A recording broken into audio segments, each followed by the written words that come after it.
May nagre-react sa gilid. Okay lang yan. Para may nakaka-relate. Okay lang yan. Sasamahan namin kayo dyan. We are one with you guys. Okay. So, ang pamagat nito ay huwag magmadali. Sana magsabi. Kadalasan sa paghihintay, hindi natin alam ang kahahantungan. Maaring malagay ang bawat segundo sa walang kasiguraduhan at walang katiyakan. Sinanay tayo ng bawat araw sa pagmamadali. Mula sa pagising sa umaga, pagkain ng almusal sa umaga, pagsusot ng uniforme, hanggang sa pagbaybay sa traffic, sa EDSA. At dahil doon, nakagagawa tayo ng biglaan o hindi sinasadyang pagkakamali. Dahil minsan, kapag nagmamadali, nagkakamali.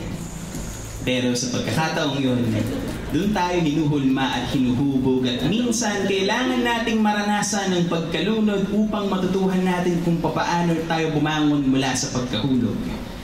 Kaya kung sa pagmamadali, naranasan ang magalusan, hindi ito isang kahinaan, kundi karanasan na dapat ikukup sa mga palad upang iyong panghawakan. Pinaparamdam lamang sa iyo ng bawat sugat na sila ang puhunan para maging kasangkapan na ang sarili ay dapat pang patatagin at mas ingatan. Sa paghihintay, huwag kang panghinaan ng loob. Hayaang ang bawat karanasan na mararanasan mo ang siyang maging sandalan upang sa mga aral ng buhay ay maging busog. Hayaang ang bawat bubog na dumadaplis sa iyong puso ang maging tuntungan upang maging masigasig at matatag hanggang dulo. Kaya kaibigan, huwag kang magmadali. Uulitin ko, kaibigan, huwag kang magmadali. Balang araw, mararanasan mo rin ang sarap ng buhay sa tugatog ng pagbubunyi. Parating tandaan na sa pagbabago ang lahat ay hindi kailanman mahuhuli. Kaya yakapin ang bawat oras at manatili kang buo hanggang huli. Kung sa tingin mo hindi umaayon ang lahat ng bagay, ipagpasa Diyos mo na lamang. Naghintay ng tamang panahon.